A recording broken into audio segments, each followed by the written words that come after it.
है ना, बूंद बूंद यहाँ से गिरता हर 18 इंच पर छेद है। आधे घंटे के अंदर सभी पौधों के जड़ में पर्याप्त पानी पहुंच जाता है। यहाँ पर अब ये देखिए, ये जो पाइप है, यहाँ पर इसका एक वेंचुरी ड्राम लगेगा। मैं यहीं पर यूरिया मिला दूंगा पानी में, ठीक है।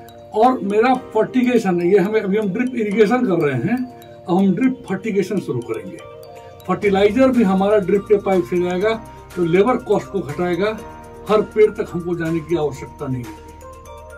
समस्तीपुर जिले के सराय रंजन प्रखंड अंतर्गत गंगसारा निवासी रंजीत निर्गुणी राजनीति के साथ साथ कृषि क्षेत्र से भी जुड़े हुए हैं।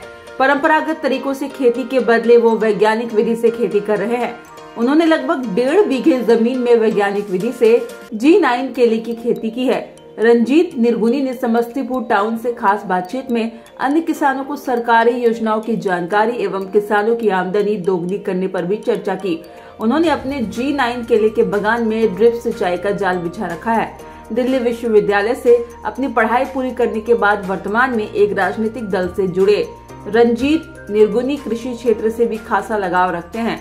वो जिले के विभिन्न क्षेत्रों में जाकर अन्य किसानों को भी वैज्ञानिक विधि से खेती करने की गुर सिखाते रहते हैं। ड्रिप सिंचाई को लेकर उनका मानना है कि परंपरागत खेती के तरीकों में भूगर्भ जल का 85% बर्बाद हो जाता है।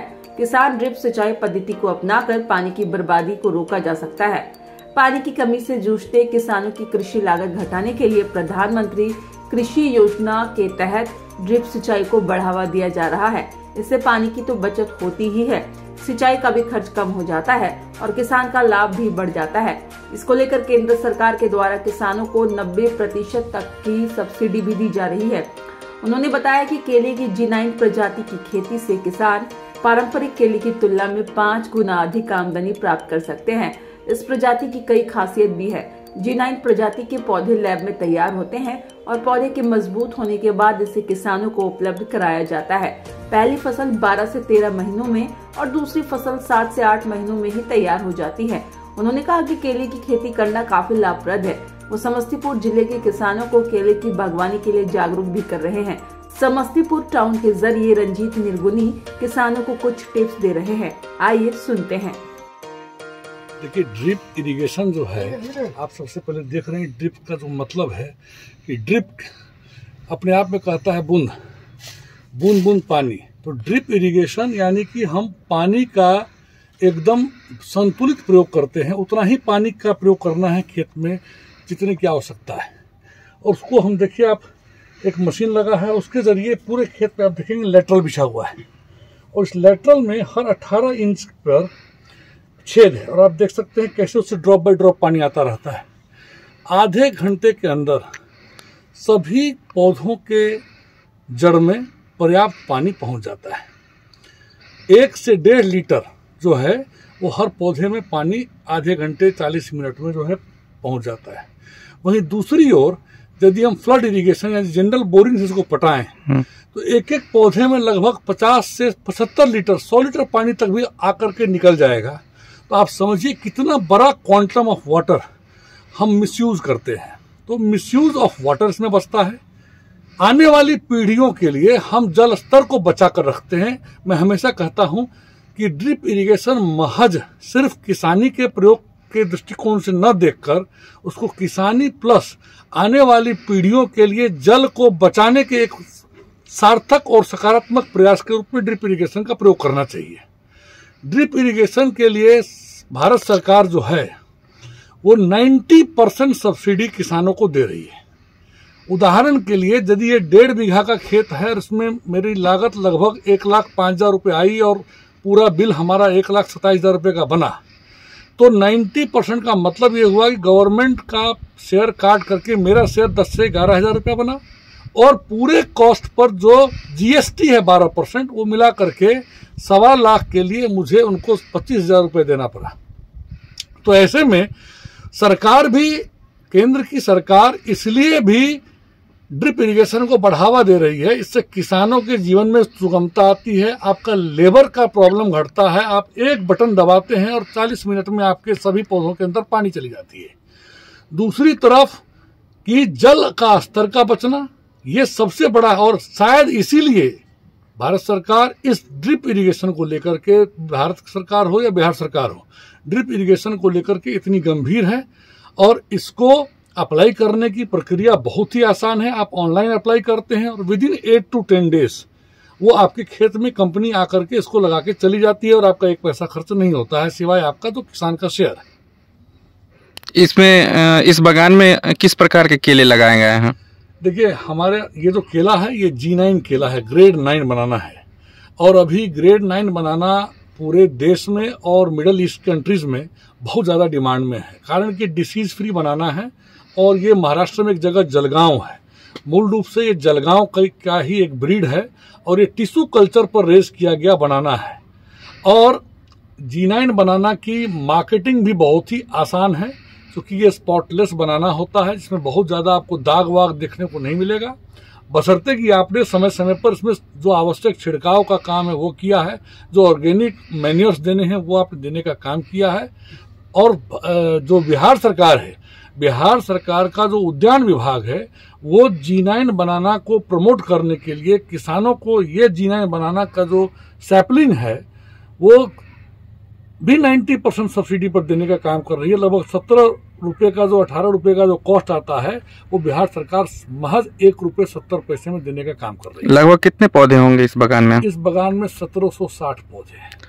आम किसानों को वैज्ञानिक विधि से खेती करने के लिए क्या कुछ कहेंगे आप? देखिए, मैं यही कहना चाहता हूँ, कोई भी सरकार आपको कोई योजना ला करके सपोर्ट सिस्टम आपके लिए खड़ा कर सकती है, लेकिन उन योजना को समझकर एक अपने अंदर एक जागरूकता लाकर उस पर काम आप ही को करना पड़ता है। ये बात किसानों को अब समझना पड़ेगा। बिल्कुल पारंपरिक तरीके से जो अब खेती यदि हम करेंगे तो जाहिर है कि हमें खेती में घाटा लगेगा। एक 2-3 बातों का ध्यान रखना पड़ेगा, जो बार बार सरकारें भी कह रही है कि यदि किसानों की आमदनी को बढ़ाना है तो भारत जैसे देश में अब हमको सीरियल क्रॉप जो है, गेहूं, मक्का, चावल इत्यादि, इससे थोड़ा बाहर निकलना पड़ेगा और हमें उसको डाइवर्सिफाई करना है। आज हॉर्टिकल्चर यानी कि जो बागवानी है, जो उद्यान विभाग के अंदर आने वाले जैसे केला है, नींबू है, पपीता है इत्यादि, हमें हॉर्टिकल्चर की ओर आवश्यक रूप से बढ़ना चाहिए। और उससे क्या होगा कि आपकी आमदनी भी बढ़ेगी और उसके साथ साथ हमेशा याद रखना है कि हमारी टेक्नोलॉजी जो है उसका प्रयोग करना चाहिए। टेक्नोलॉजी के प्रयोग से आपका समय संसाधन बचता है, परेशानी बचती है और आने वाले समय में मैनुअल लेबर, ये जो दिहाड़ी वाले मजदूर हैं, इनकी कमी बढ़ती चली जाएगी। एक तरीके से ये अच्छी भी बात है, ये सामाजिक उत्थान का परिचय है कि हमें मैनुअल लेबर नहीं मिलेंगे। तो मैनुअल लेबर यदि नहीं मिलेंगे तो आपको टेक्नोलॉजी इंटेंसिव एग्रीकल्चर की ओर बढ़ना पड़ेगा। लेबर इंटेंसिव एग्रीकल्चर से दूर हटने की आवश्यकता प्रतीत होती है। समस्तीपुर जिला को कृषि प्रधान क्षेत्र भी कहा जाता है, तो पहले की खेती और अब की खेती में आप क्या अंतर देख रहे हैं? देखिए, कुछ चीज़ें तो ऐसी हैं जो अपने यहाँ से मैं कह सकता हूँ लगभग विलुप्त हो गई। हम बच्चे थे तो किसी भी दिशा में जब हम जाते थे तो सड़क के दोनों बगल जो मिर्ची है, लाल मिर्ची का पठार लगा रहता था। और हमें याद है एज ए चाइल्ड और एज ए एडल्ट भी, एज ए यंगस्टर, कि समस्तीपुर जिला की बाजार समिति पूरे देश को मसाला सप्लाई करने के लिए प्रख्यात थी। लेकिन समय के साथ जैसे मिर्ची की खेती अब उस व्यापकता से नहीं होती है। पहले हल्दी भी बहुत आयत में हुआ करती थी, हल्दी भी हम देख रहे हैं कि धीरे धीरे घटती ही जा रही है। लेकिन स्पाइस का जो हमारा हिस्सेदारी था खेती में और मार्केट में, वो घटा है। लेकिन पिछले कुछ वर्षों में यदि हम देखेंगे तो ओल की खेती बहुतायत में बढ़ी है, साग सब्जी की खेती बड़ी मात्रा में अपने जिले में बढ़ी है। केला की खेती में दावा करता हूं कि आज की तिथि में पूरे जिले में 150 से 200 एकड़ G9 बनाना या अन्य केले की तरफ लोग बढ़े हैं। नींबू की खेती बढ़ी है। हॉर्टिकल्चर की तरफ किसान लगातार बढ़ता हुआ दिखाई पड़ रहा है। लेकिन मेरा अपना मानना है कि किसान को हॉर्टिकल्चर हो या स्पाइस हो, उसको पूरे समझने की आवश्यकता है, उसके अध्ययन की आवश्यकता है और साथ में टेक्नोलॉजी को तो हर हालत में अपनाना ही पड़ेगा। दिल्ली यूनिवर्सिटी से पढ़ाई के बाद कृषि के क्षेत्र में आपने एक अलग पहचान बनाई है गांव में, तो क्या कुछ कहेंगे? देखिए, किसानी के तौर पर तो मैं मानता हूं कि मेरे लिए एक बिल्कुल नई शुरुआत है। मैं विगत 3-4 सालों से, चूंकि एक लंबा समय शुरुआत में सोशल पॉलिटिकल अंडरस्टैंडिंग को लेकर के अभी भी लगातार जारी, कुछ रुकता नहीं। लेकिन एक समय के बाद जब आप राजनीति या सामाजिक क्षेत्र में होते हैं तो आपके दैनंदिन खर्चे के लिए, दिनचर्या के खर्चे के लिए तो कुछ न कुछ आमदनी चाहिए। तो इसमें कोई बिजनेस करता है, कोई खेती करता है, तो मैंने अपने मन के अनुकूल खेती को पाया और खेती कर रहा हूँ और उम्मीद है कि मैं इससे अच्छी आमदनी कर पाऊंगा। तो क्या लग रहा है वर्तमान समय में किसानों को वैज्ञानिक विधि से खेती पर जोर देना चाहिए? बिल्कुल देना चाहिए। देखिए, मैं फिर बार बार इस बात को रिपीट करना चाहता हूँ, सरकार के स्तर पर, चाहे वो केंद्र की हो, राज्य की सरकारें हो, वो समय समय पर किसानों को लगातार विभिन्न माध्यमों से जागृत करने का प्रयास करती है। लेकिन कहीं न कहीं कुछ अभी भी मिसिंग गैप, मिसिंग लिंक हमें लगता है कि जिस कारण से किसान और कृषि विभाग उसके बीच जो एकदम बिल्कुल जो एक टाई अप होना चाहिए उतनी ज्यादा प्रगाढ़ता नहीं बढ़ी है। लेकिन अभी जैसे रबी उत्सव मनाया जाता है, ये तमाम तरह के जो कृषि सलाहकार इत्यादि के माध्यम से गांव में अभी आप देखिए ऑर्गेनिक कॉरिडोर बना करके कई किसानों को जोड़ करके, एफपीओ का गठन करके किसानों को जोड़ करके उनके प्रोडक्ट्स की मार्केटिंग की बात की जा रही है। तो मार्केटिंग के नए तरीके, ऑनलाइन जुड़ने के तरीके, ऑनलाइन जानकारी लेने के तरीके, टेक्नोलॉजी से जुड़ने के तरीकों को अपनाए बिना किसान की आमदनी को बढ़ा पाना नामुमकिन है।